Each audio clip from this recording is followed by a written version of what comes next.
देखिए, जब तक उसको हम जंग समझें और ये समझें जंग जीत ली गई है तो ये ज़रा थोड़ा सा उसमें भी एक गलत भावना रहती है।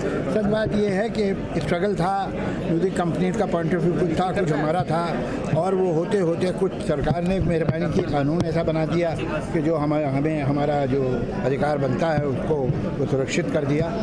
और उसके बाद भी ये तो हुआ 12 में, जून 12 में 2012 में, लेकिन 18 तक पहुँचते पहुँचते जो नेगोशिएशन हमारी उसी लॉ के अंदर हुई तो उसमें मैं समझता हूँ कि म्यूज़िक कंपनी जो हमारे बोर्ड पे थी उन्होंने भी एक रेस से काम लिया और उस बात को समझा कि अब दूसरा वक्त है, अब दूसरी तरह से काम करना होगा। तो ये जो कुछ हुआ वो बड़े मिलजुल के और एक अच्छे जज्बे के साथ, एक अच्छी भावना के साथ हुआ।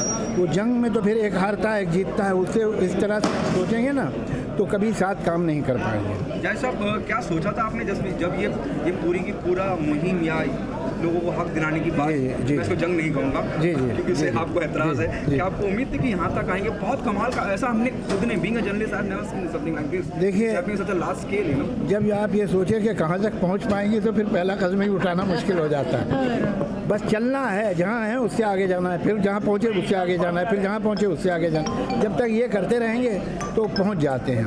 और अगर पहले दिन गोल के बारे में ज़्यादा सोचना शुरू किया तो इतना फासला दिखाई देता है, और था भी इतना फासला कि शायद हिम्मत ही न पड़ती। जैसा इसके बाद और क्या जो इनके हक की राइटर्स नहीं, अभी देखिए, अब जो है ये तो हो गया राइटर्स के अधिकार। अभी भी कुछ कंपनीज हैं जो IPRS से बाहर बैठी हैं, जो कानून के ख़िलाफ़ बात है।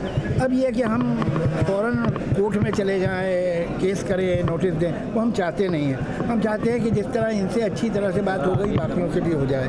तो अब हम उनसे नेगोशिएट कर रहे हैं। 2-3 कंपनीज हैं, जैसे टी सीरीज़ है, जैसे यशराज है, ये लोग अभी IPRS में नहीं हैं, तो उनका वो जो शायद अभी पुराने ही ढर्रे पे चल रहे हैं, तो उनसे हम बातचीत कर रहे हैं और अच्छी तरह से हो जाए तो अच्छी बात है। यशराज से तो काफ़ी पुराने रिश्ते रहे हैं, आप एक देखा है ख्वाब। जी हाँ, मैंने ज़िंदगी में पहला गाना वो लिखा जी। तो वो वहाँ उनसे बातचीत आपकी कहाँ तक पहुँची? नहीं, अभी पहुँची, अभी हम मिलेंगे, मैं मिलूँगा। नहीं, वो तो बड़े भले लोग हैं, तो मुझे लगता नहीं कि उसमें कोई गड़बड़ होगी, कोई तलखी, कोई बिटरनेस आएगी, मुझे ऐसा नहीं लगता। थैंक यू सो मच साहब।